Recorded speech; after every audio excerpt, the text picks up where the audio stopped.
तो आज की वीडियो में भाई और बहनों हम शुरुआत करेंगे कि आदरणीय गरीबदास जी कौन थे और गरीबदास जी ने जो ज्ञान दिया है उस परमेश्वर के विषय में कि वो परमात्मा कौन है, कैसा है, कहाँ रहता है, कैसे मिलता है। तो इसका प्रमाण हमारे वेदों में, गीता जी में कहाँ कहाँ है। आज हम इन सभी बातों को ध्यानपूर्वक सुनेंगे। तो चलिए शुरू करते हैं गुरुदेव भगवान के आशीर्वाद से। संत गरीबदास जी को 10 वर्ष की आयु में परमात्मा सर्वोपरि लोक सनातन परम धाम यानी सतलोक से आकर गांव छुडानी जिला झज्जर हरियाणा में मिले थे। उनकी आत्मा को ऊपर ले गए जहां परमात्मा रहता है। जिस प्रकार कबीर जी 650 साल पहले बेई नदी पर सिख धर्म के प्रवर्तक आदरणीय नानक जी को मिले और नानक जी की आत्मा को शरीर से निकालकर सतलोक लेकर गए, सचखंड लेकर गए, उन्हें सब कुछ दिखाया, सृष्टि रचना से परिचित करवाया, ब्रह्मा विष्णु महेश के लोक दिखाए, 33 करोड़ देवी देवता दिखाए, पूरी सृष्टि का मैनेजमेंट किस प्रकार से चलता है, उन्हें हर प्रकार की बातों से परिचित करवाकर तीसरे दिन वापस उनके शरीर में बेई नदी के पास छोड़ा। ठीक इसी प्रकार वही कबीर परमात्मा अपना डबल रोल करते हुए आप और हम आत्माओं को अध्यात्म ज्ञान समझाते हुए पहले तो गरीबदास जी के रूप में धरती पर शिशु रूप में प्रकट हो जाते हैं और जब गरीबदास जी के रूप में कबीर परमात्मा 10 वर्ष के होते हैं उसके बाद अपने दूसरे रूप में जिंदा बाबा वाले रूप में गरीबदास जी को मिलते हैं और सांसारिक लोक दिखावे में गरीबदास जी की आत्मा को निकाल कर सतलोक लेकर जाते हैं और नानक जी की तरह उन्हें भी हर प्रकार की बातों से, सृष्टि रचना से, देवी देवताओं की स्थिति से, सर्व ब्रह्मांडों से धर्मराज के दरबार में ले जाकर सब कुछ दिखाकर कंप्लीट अध्यात्म ज्ञान उन्हें देते हैं, उनका ज्ञान योग खोलते हैं और वापस गरीबदास जी को उसी शरीर में छोड़ देते हैं। उसके बाद गरीबदास जी ने 24,000 वाणियों युक्त सदग्रंथ साहिब की रचना की। उनकी आत्मा को ऊपर ले गए जहां परमात्मा रहता है। अब वो परमात्मा कहाँ रहता है, कौन है वो परमात्मा, कैसा है वो परमात्मा, इसका जिक्र, इसका वर्णन वेदों में कहाँ कहाँ है। प्रमाण ऋग्वेद मंडल 9 सूक्त 54 मंत्र 3 में कहा है कि परमेश्वर सबसे ऊपर के लोक में विराजमान है।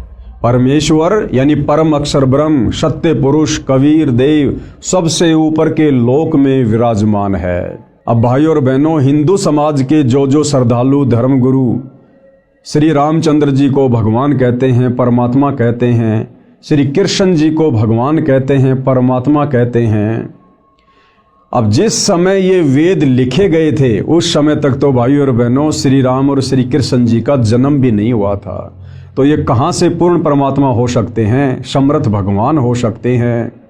क्योंकि वेद सतयुग में मनु को मिले थे, मनु ने फिर आगे ऋषियों को दिया, फिर आगे आम समाज में ये ज्ञान उतारा गया।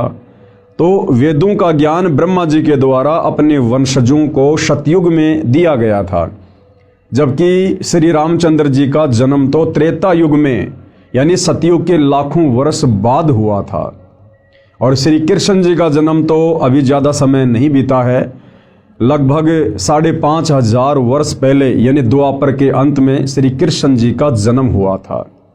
तो वेदों में जिस पूर्ण ब्रह्म परमात्मा का जिक्र है वो परमात्मा कौन है, वो है असल में आदि राम, सबसे पहले वाला राम, वो है वास्तव में परमात्मा, परम अक्षर ब्रह्म। ऋग्वेद मंडल 9 सूक्त 54 मंत्र 3 में कहा है कि परमेश्वर सबसे ऊपर के लोक में विराजमान है। प्रमाण के लिए देखें ये फोटोकॉपी इस मंत्र की, जिसका अनुवाद आर्य समाज के अनुवादकों ने किया है।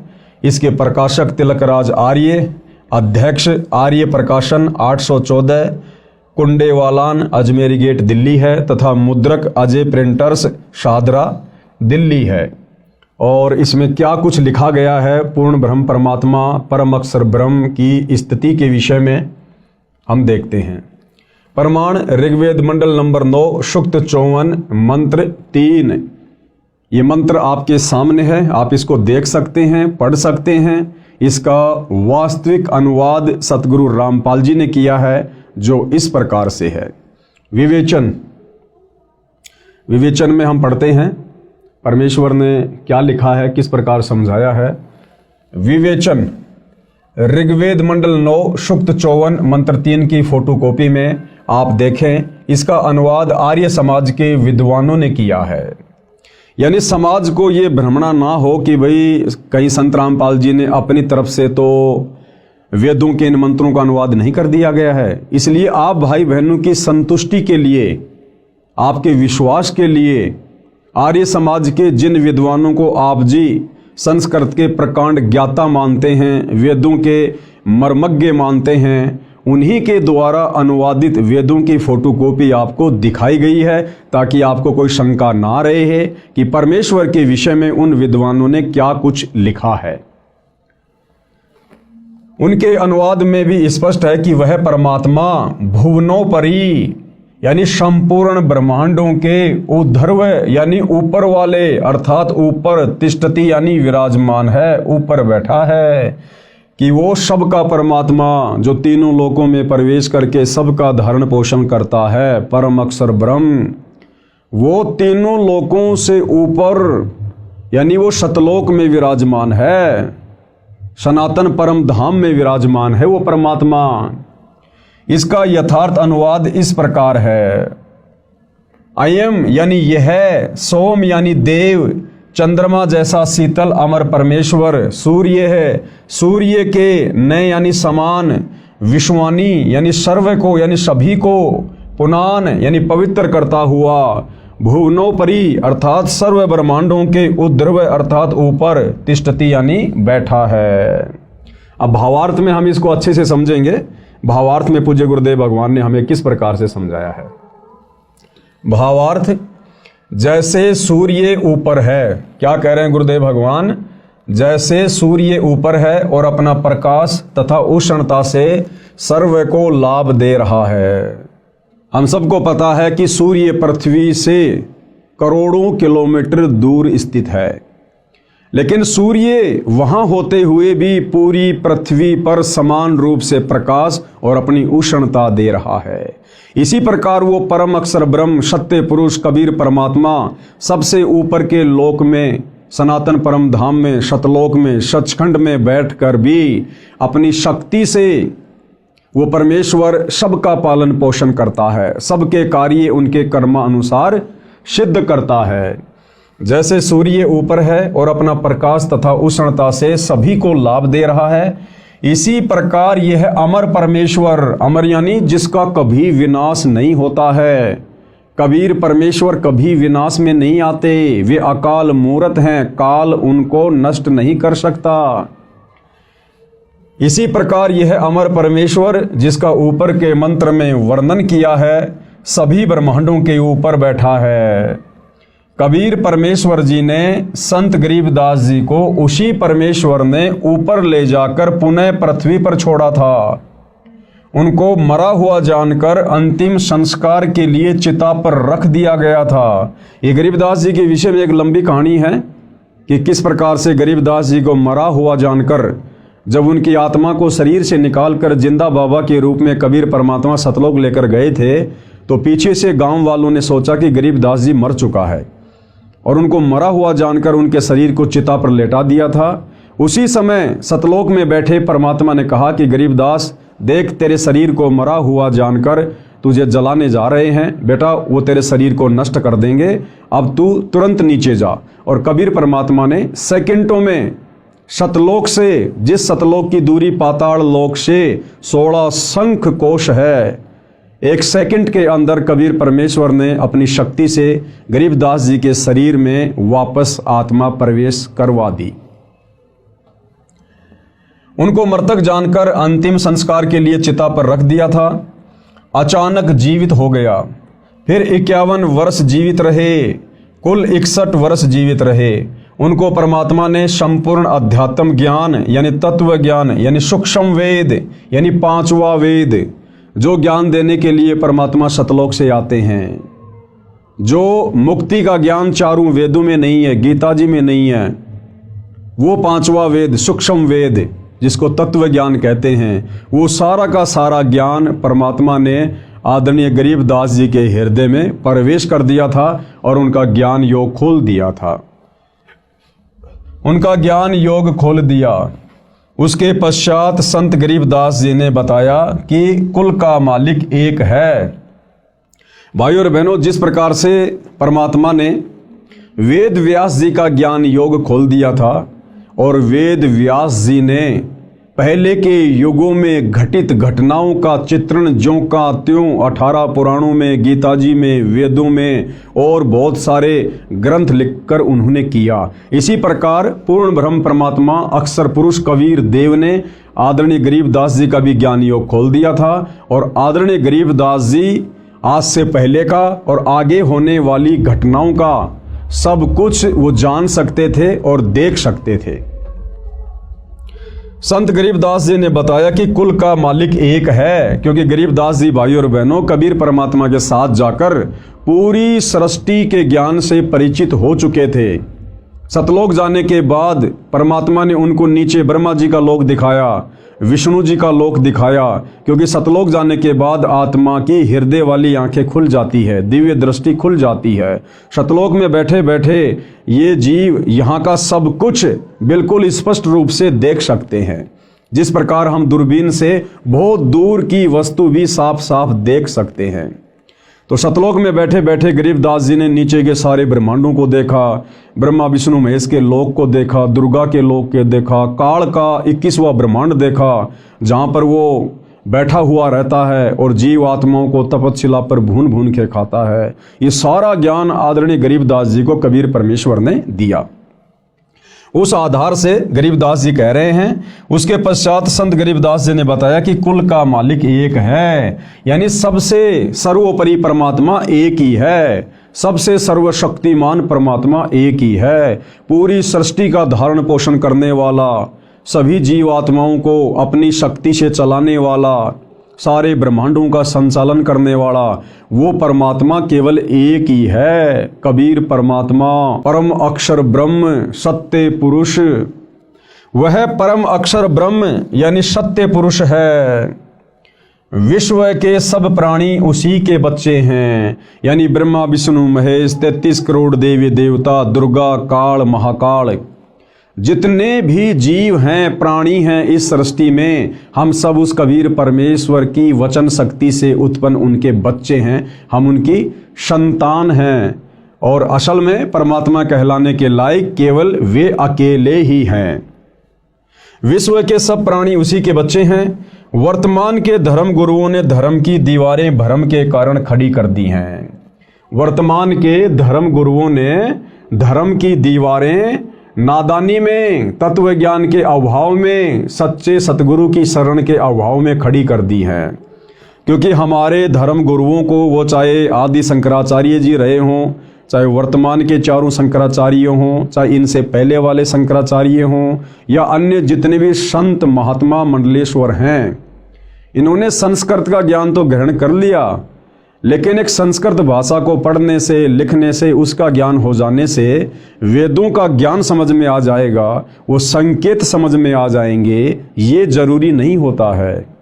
तो हमारे आचार्यों को, शंकराचार्यों को, धर्म गुरुओं को, इनको संस्कृत भाषा का तो ज्ञान था, लेकिन संस्कृत भाषा में वेदों के श्लोक हमें भक्ति मार्ग के विषय में क्या समझाना चाहते हैं, ये हमारे धर्मगुरु नहीं समझ पाए।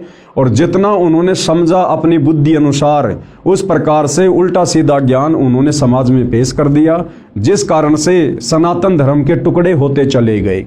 सनातन धर्म से फिर मुसलमान धर्म निकला, हिंदू धर्म निकला, ईसाई धर्म निकला, जैन धर्म निकला, नया सिख धर्म बन गया, बहुत सारे संप्रदाय और जातियां बनती चली गई, सिर्फ और सिर्फ तत्व ज्ञान के अभाव में, इन सदग्रंथों को ना समझ पाने के कारण हमारे धर्मगुरुओं ने धीरे धीरे समाज को अनेक संप्रदायों में बांट दिया। अन्यथा आदरणीय गरीबदास जी कह रहे हैं, गरीब वही मोहम्मद, वही महादेव, वही आदम, वही ब्रह्मा, गरीबदास दूसरा कोई नहीं, देख आपने घर मां। क्या कह रहे हैं गरीबदास जी हम सभी आत्माओं को समझाते हुए, जो आपस में धर्मों में बढ़ चुके हैं, कोई हिंदू बन गया, कोई मुसलमान बन गया, कोई सिख बन गया, कोई ईसाई बन गया। तो जब गरीबदास जी परमपिता परमात्मा कबीर जी के साथ सतलोक गए थे और उन्होंने जब सब कुछ देखा, उसके बाद गरीबदास जी ने वापस आकर अपनी अमृतवाणी में कहा है कि भाई और बहनों, ना तो मुसलमान अलग है, ना मुसलमान धर्म के प्रवर्तक अलग हैं, ना हिंदू धर्म अलग हैं, ना हिंदू धर्म के देवी देवता अलग हैं। और क्या कहा, गरीब वही मोहम्मद और वही महादेव। गरीबदास जी कह रहे हैं कि मुसलमान धर्म के प्रवर्तक हजरत मोहम्मद ये कौन थे, ये कहाँ से आए थे? कह रहे हैं कि ये शंकर जी के गण थे। हजरत मोहम्मद वाली आत्मा ये महादेव यानी शंकर जी के लोक से आए थे, और वही आदम वही ब्रह्मा। और मुसलमान धर्म जिसे इंसानों का बाप कहते हैं, बाबा आदम, गरीबदास जी कह रहे हैं कि वो बाबा आदम वो ब्रह्मा जी के लोक से आए थे। वो ब्रह्मा जी के लोक में वो एक गण थे और ब्रह्मा जी ने उनको नीचे भेजा था।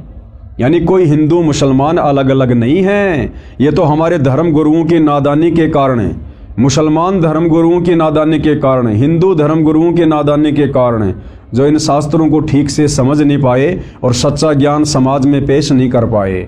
फिर हम लोगों ने अपने आप को भिन्न भिन्न समझ लिया। तो गरीबदास जी कह रहे हैं कि मोहम्मद कहो चाहे महादेव कहो एक ही बात है। यानी महादेव के लोक से हजरत मोहम्मद जी आए थे, और आदम कहो चाहे ब्रह्मा जी कहो एक ही बात है। क्यों? क्योंकि ब्रह्मा जी के लोक से बाबा आदम की आत्मा आई थी। और कह रहे हैं गरीबदास दूसरा कोई नहीं देख अपने घर में। गरीबदास जी कह रहे हैं कि जो शत भक्ति मुझे कबीर परमात्मा ने प्रदान की, तुम भी वही भक्ति करो सच्चे सतगुरु से लेकर। और जब तुम शत भक्ति करोगे मर्यादा में रह के, परमात्मा तुम्हारी दिव्य दृष्टि खोलेगा और तुम्हें फिर दूध का दूध और पानी का पानी हो जाएगा। जब हम इस शरीर से भक्ति करना शुरू करेंगे, परमात्मा इसी शरीर में दिखा देंगे ऊपर के लोकों की सारी रचना संरचना, वहाँ की व्यवस्था। हमें वास्तविक उस आदि सनातन पंथ का पुनः ज्ञान होगा।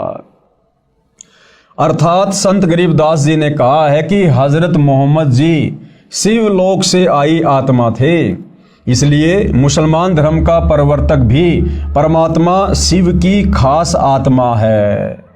भाई और बहनों, यहाँ शिव जी के लिए गरीबदास जी ने परमात्मा शब्द का प्रयोग किया है, क्योंकि ये ब्रह्मा विष्णु महेश ये एक ब्रह्मांड में 3 लोकों के स्वामी हैं। आप इनको 3 लोकों के यानी पृथ्वी पाताल और स्वर्ग, इन लोकों के परमात्मा भी कह सकते हैं, इनको भगवान भी कह सकते हैं, इनको साहिब भी कह सकते हैं। परंतु ये सारी सृष्टि के परमात्मा नहीं है। जिस प्रकार हम एक थानेदार को भी साहिब शब्द से संबोधित करते हैं, हम DIG को भी साहिब कहते हैं, फिर प्रधानमंत्री और राष्ट्रपति को भी हम साहिब शब्द से संबोधित करते हैं। लेकिन उनकी शक्ति में कितना अंतर है? हैं सभी साहिब अपने अपने क्षेत्र के, लेकिन उनकी शक्तियों में दिन और रात का अंतर है। इसी प्रकार ब्रह्मा विष्णु महेश को भी कहीं कहीं पर परमात्मा की संज्ञा दी गई है, भगवान की संज्ञा दी गई है, परंतु ये ब्रह्मा विष्णु महेश जी उस परमात्मा की श्रेणी में नहीं है, उस भगवान की श्रेणी में नहीं है जो वास्तव में सारी सृष्टि का संचालन करता है, जो वास्तव में पूरे ब्रह्मांड की आत्माओं का धारण पोषण करता है। इसलिए मुसलमान धर्म का प्रवर्तक भी परमात्मा शिव की खास आत्मा है। बाबा आदम के विषय में कहा जाता है कि ये ब्रह्मा जी के लोक से नीचे आए थे, इसलिए ब्रह्मा जी व आदम जी का मूल निवास स्थान एक ही है। यदि मेरी बात पर विश्वास नहीं होता है, गरीबदास जी कह रहे हैं, अगर आपको मेरी बातों पर विश्वास नहीं है तो अपने घर यानी शरीर रूपी महल में मेरी बताई साधना करके देखो। गरीबदास जी कह रहे हैं कि भैया मैं जो साधना तुम्हें बता रहा हूँ कबीर परमात्मा के द्वारा बताई गई, आप भी उसी साधना को मर्यादा में रह के करो, आपको भी स्पष्ट रूप से दिखाई देगा और आपकी सारी संशय समाप्त हो जाएंगी। आपकी दिव्य दृष्टि खुल जाएगी, यानी अध्यात्म को समझने की दृष्टि परमात्मा के आशीर्वाद से खुल जाएगी। फिर आपको विश्वास हो जाएगा कि विश्व के सभी मानव एक परमपिता की संतान है। उसके बाद भाई और बहनों हमारी भक्ति शुरू होती है। यदि हम धर्मों में बटे रहेंगे, जातियों में बटे रहेंगे, वर्णों में बटे रहेंगे और एक दूसरे को अपना शत्रु दुश्मन मानकर अगर हम इस दृष्टिकोण से चलने की कोशिश करेंगे तो हम भक्ति मार्ग पर कभी भी सफल नहीं हो सकते। हमने सबसे पहले उस एक परमपिता परमेश्वर को जानना पड़ेगा, पहचानना पड़ेगा, उनके विधान को, उनके संविधान को जानना पड़ेगा। उसके बाद हम निर्विरोध रूप से ये भक्ति कर सकते हैं, निसंशय होकर हम ये भक्ति कर सकते हैं। अन्यथा हमेशा हमारे मन में काल प्रेरणा से शंकाओं के बीज पनपते ही रहेंगे। विचार करो, मुसलमान धर्म की शुरुआत यानी स्टार्टिंग हजरत ईसा जी के जन्म से लगभग 450 वर्ष पश्चात हुई है।